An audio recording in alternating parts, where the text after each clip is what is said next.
The Morning Sports Desk, available on demand on Spotify, Apple Podcasts, or wherever you get your podcasts, and WadenaRadio.com. It is the Morning Sports Desk on... Sorry. It is the Morning Sports Desk. I'm going to do it. I didn't know for sure if we were going to do it. I'm glad you did. So now we got that. Spice up our intros a little bit. You know what I mean? Right. Exactly. I mean, we got to, otherwise people are just going to come in, expect the same thing. And now all of a sudden somebody was listening and went, whoa. Ah! Yeah. They're like, is he okay? Is he all right?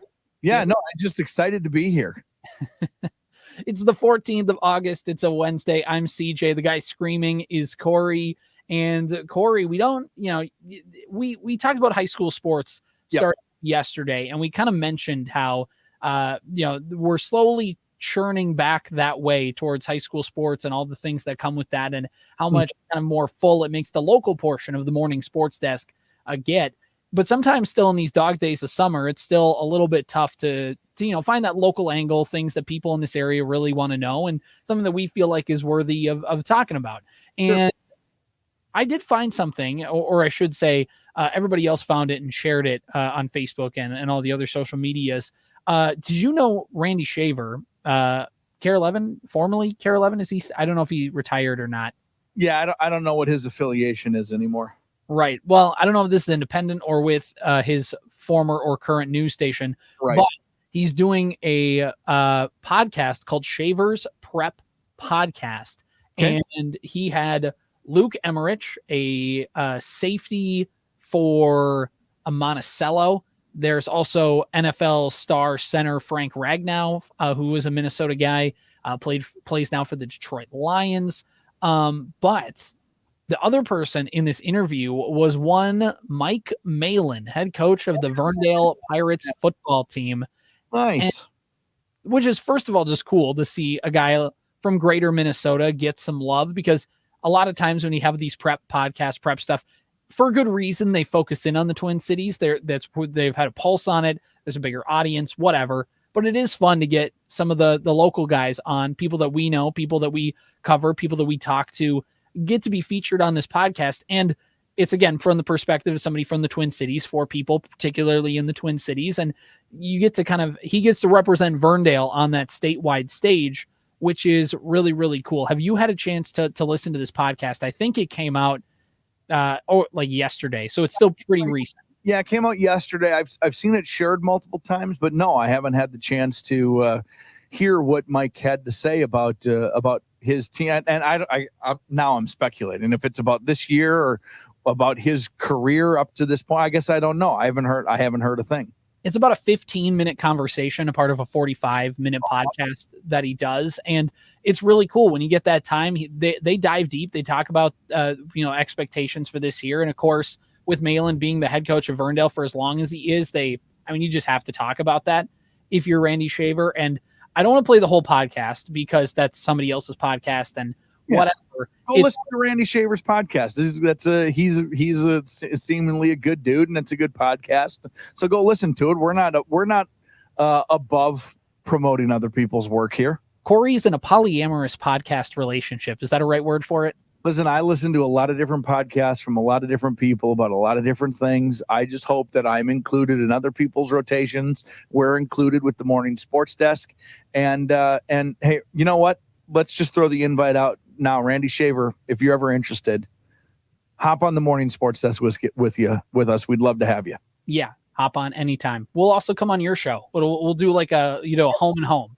Yeah, absolutely. We're all set. There you go. There you go. Anyway, go watch that. It's on YouTube. That's where I found it. Shavers. It's called Shaver's Prep Podcast. You'll find it right there. People have been sharing it on Facebook, especially if you know somebody from Verndale. So this has been up on social media. I don't want to play the whole thing, but there was an answer I found particularly interesting, or just something that I feel like is worth sharing about on the Morning Sports Desk.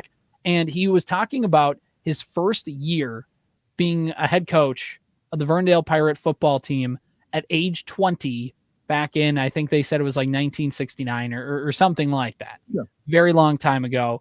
And here was his answer. We're going to play a little bit of that for you now, Corey. Just let's see what he has to say. Okay. My first game was at Clarissa, and the score was 0-0, and neither team crossed the other team's 30-yard line. So I was wondering, what am I getting into here? So although I was missing 3 of my backs that year, we're missing 3 good running backs because different things happened. And, it was quite an experience there. I've heard Dwight Lundeen talk about his philosophy of football, which is you have goals to win, but you also have a purpose in what you do. But when you're early in your career, isn't it a little bit more important only because you're trying to establish your program, and then the rest of the pieces will fall in place as you teach kids, and your purpose is to help them be better men. But early in your career, didn't you worry a little bit more about wins and losses? Oh, probably. It's hard to remember back that far, I guess, right now. But it was, that was important to us, and it's always been important to make sure these boys become good young men, and when they graduate and in the society, that's what you like to see is when they get out in the world and they. And there you go, Corey. He goes on talking a little bit about that, but I thought it was fascinating him talking about his very first football game as head coach, being going to play Clarissa. And back then, he mentions later in the interview, they were 11-man at the time, and the football game ending 0-0 and nobody getting past each other's 30-yard line. I like to, and if you get to know Mike a little bit, he snuck it in there, or he made it sound like it was just a little piece that he snuck in, but it's this many years later, and it was very clear one of the reasons why why he couldn't get past the other team's 30-yard line, 3 of his backs were out. Like there's a detail that he remembers from that game more than anything. He's like, we would have won that game if we would have had even one of those backs. Right, exactly. And that's just the mark of a football coach and somebody who's been doing it as long and as successfully as he's been, that, it's like every single time you lose, it's like, but if we would have had this thing break right for us, I think we could have been able to do it this way or that way. And it's really fascinating kind of just getting to hear his answers. He talks about, he talks about a lot of stuff, getting into the Hall of Fame, getting ready for this season, some players he thinks will be important, and teams across the region in 9-man that are going to have some good teams. I mean, it's a really fun interview, so go listen to it. It's just fascinating to get to hear that stuff come out because, again, Corey, it's a very tough section that Verndale, Bertha Hewitt, Sabika play in. Section 5, correct? Yes, because they were in Section 4 before, and that section's also tough because you have Wheaton Herman Norcross, and you have Ottertail Central, and you have Underwood, and that section's tough. And then in Section 5, you have.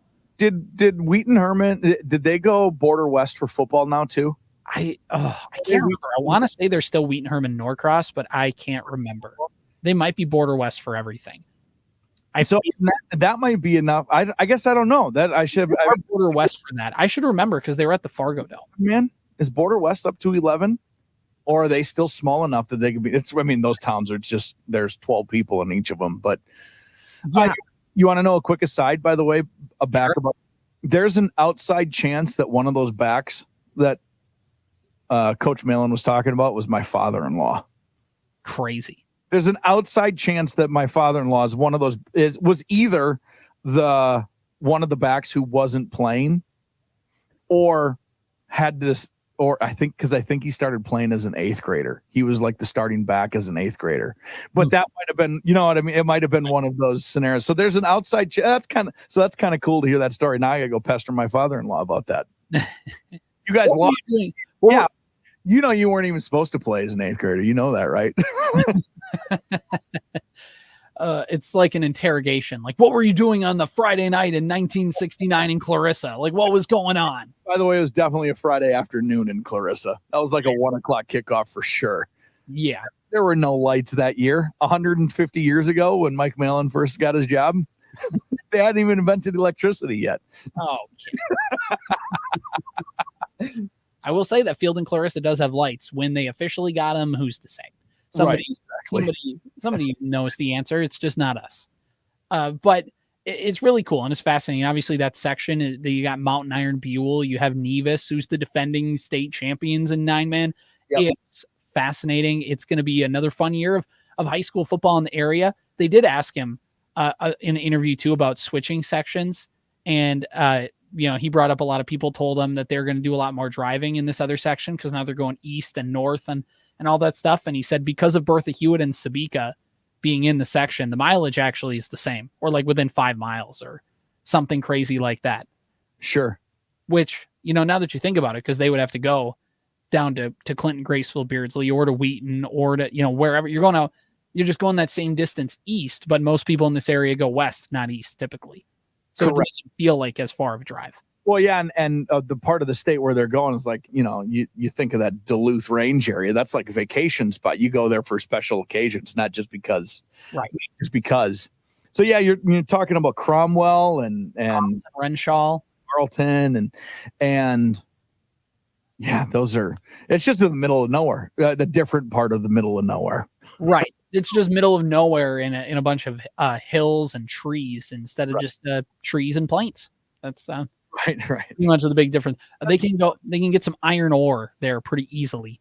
I do think it was funny too that you mentioned it's cool that they went outstate, because a lot of these like high school football podcasts, if you're going to get a high school coach on, it's just a rule that the first person you get is Mike Grant. It's just a rule. But the other name that always comes up when it talks about successful longtime coaches, Randy brought him up, is Dwight Lundeen at Becker. Like there was just no way that conversation wasn't going to include a Dwight Lundeen reference. Right. And there's a couple of them in there. So of course. Yeah. He's the guy who's behind Mahlen and wins. So that's just naturally. We're going to catch him. Yeah. It's not going to happen. No. He's like, he would have, Mike would have to have like 5 winless seasons in a row, and Dwight would need to have like 5 undefeated seasons in a row. And I think Dwight is like as old as Mike. Yeah, probably. It's gonna happen. No one's catching him. Mike's not going anywhere. Right. And except for one, maybe he'll just decide to ride his pontoon off into the sunset, but that's not happening. Why would you when every August it's football season again? Right. Exactly. Why mess with it? All right. Well, you can go find that podcast, Randy Shaver, Shaver's Prep Football Podcast. They talk about all that stuff. It was a really fun interview. It's about 15 minutes, a part of a 45-minute interview, or a 45-minute podcast, 15-minute interview with Mahlen. So that's pretty cool. Corey, one more. CJ asked Mike one time, because he retired from his AD job and other things at the school, but kept doing football. Yes. So what's it like? Was it harder to kind of get into it? He goes, actually, I was able to spend all summer thinking about, now all I do is spend all of my time thinking about football rather than all of the other duties that I have to take care of. It like retiring from everything else refocused him on football. Right. He could just, all of his life force is just put into football. And like how he developed that 8th grader to be a nice linebacker by the time he's a junior, which is what all coaches dream of doing. Just only getting to focus on the sport they coach and getting to do whatever. It's awesome. It's a great gig if you can get it, and he's earned it. And it's really, really fun. Fascinating. So, one last thing, here that we're going to talk about Minnesota sports wise. And then there's just a quick aside to finish up the podcast. Hey, how about our guy Zebulon? Yeah.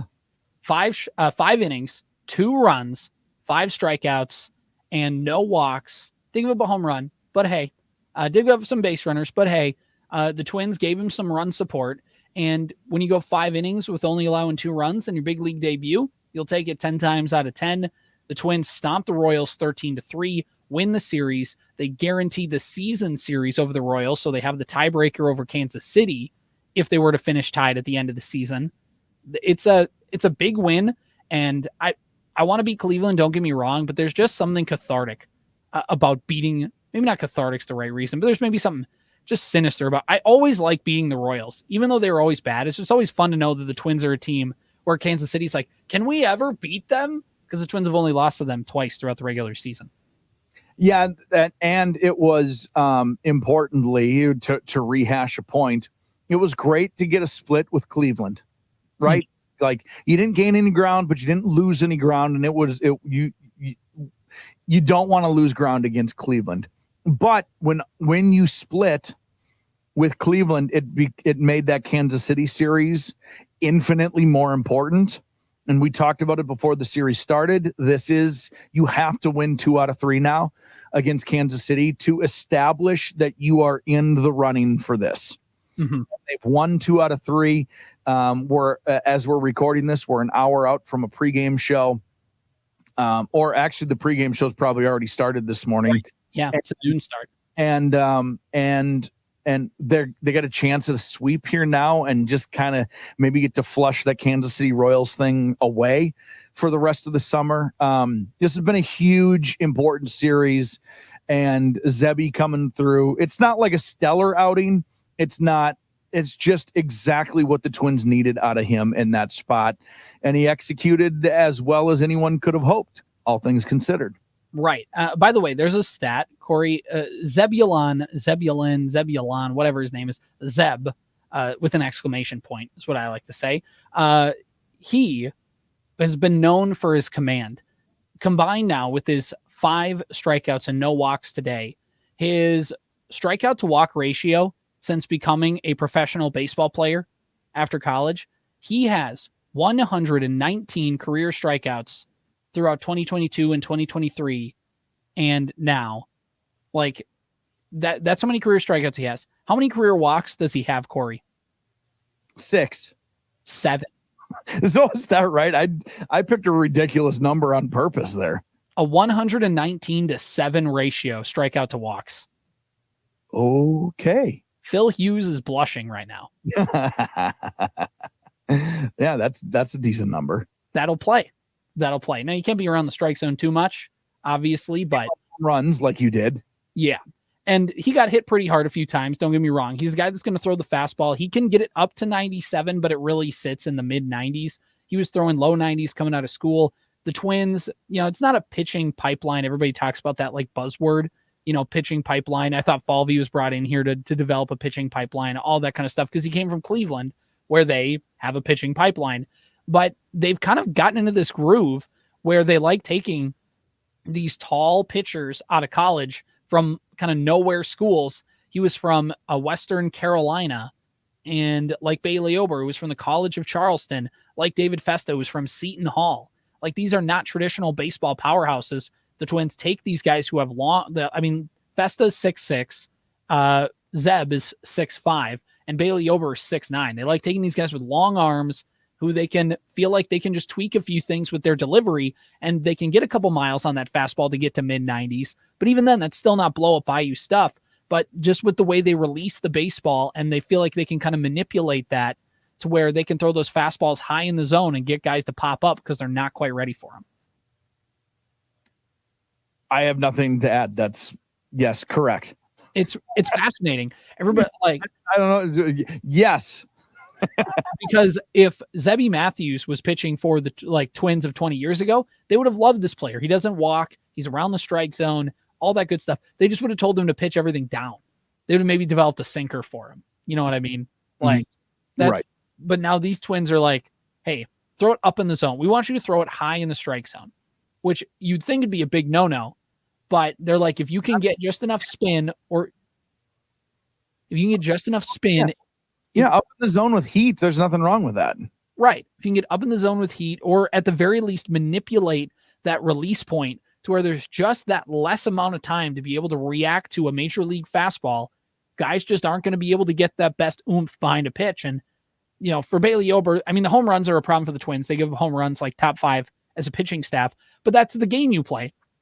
Is instead of the Twins 20 years ago were ground ball teams, they're now fly ball they're fly ball pitchers instead of ground ball pitchers. Played. It's how baseball is played. The pitcher, you're going for big strikeouts, which means you got to go up in the zone to blow it by people. And batters are swinging for home runs, extra base hits. That's just the way the game is played. So giving up home runs and hitting home runs is it's not like a special talking point.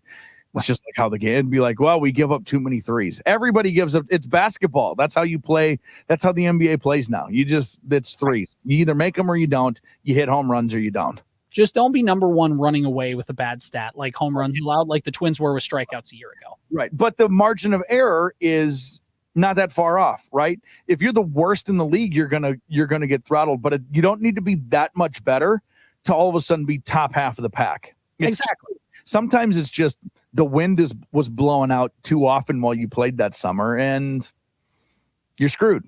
Right. I'm lucky. And Bailey Ober, who is going to initially start, is not starting today, which is good because Bailey Ober against every other team has like a 2.8 ERA, which is phenomenal. But because he has two bad starts against Kansas City, he has like a 3.5 ERA. His ERA is 15 against the Royals. It's fascinating. So one last thing. So Louis Varland's going to pitch today, whatever. If you're listening to this, the game's either happening or Louis Varland's already done pitching or whatever. That'll be what it'll be. We'll talk about it later in the week. Corey, the breakdancing competition at the Olympics is no more. Yep. It's not coming back. It's too bad. What was your favorite moment?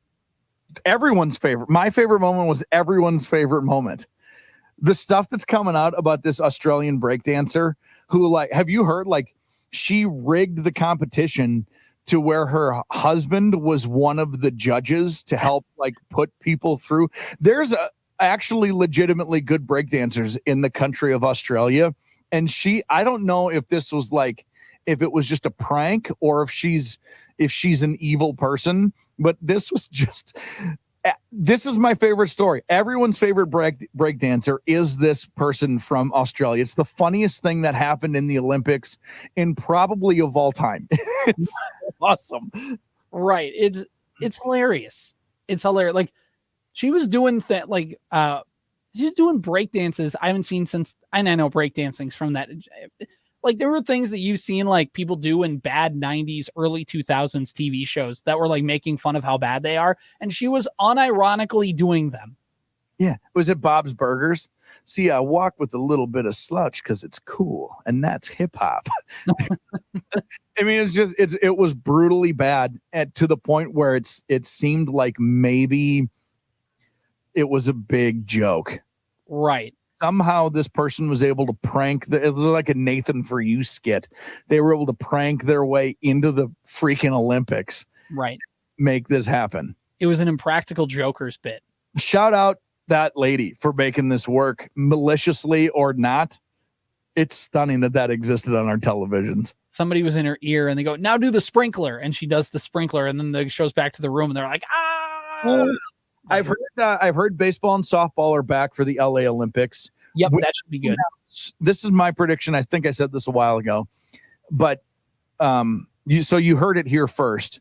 But when do you think they announced that pickleball is a 2028 Olympic sport? Because it's gonna be in the Olympics, right? It's going to be soon. I think most people just have to wait to see if they're going to be on the team, to see when their retirement's going to be, and then they're in. And there's probably not a great infrastructure for it right now. So in 2 years, right, you can just add it. You just add it. There's an LA Fitness that they can get these games in. You can find any court ever. Just use the badminton courts. There's some great, by the way, if you like pickleball. I know Perham's got some unbelievable. They've got a whole facility. There's 8 pickleball courts in this spot. Fascinating. Discovered it one time on a walk. I didn't know it existed. I thought that was pretty cool. The fastest growing sport in the country is pickleball.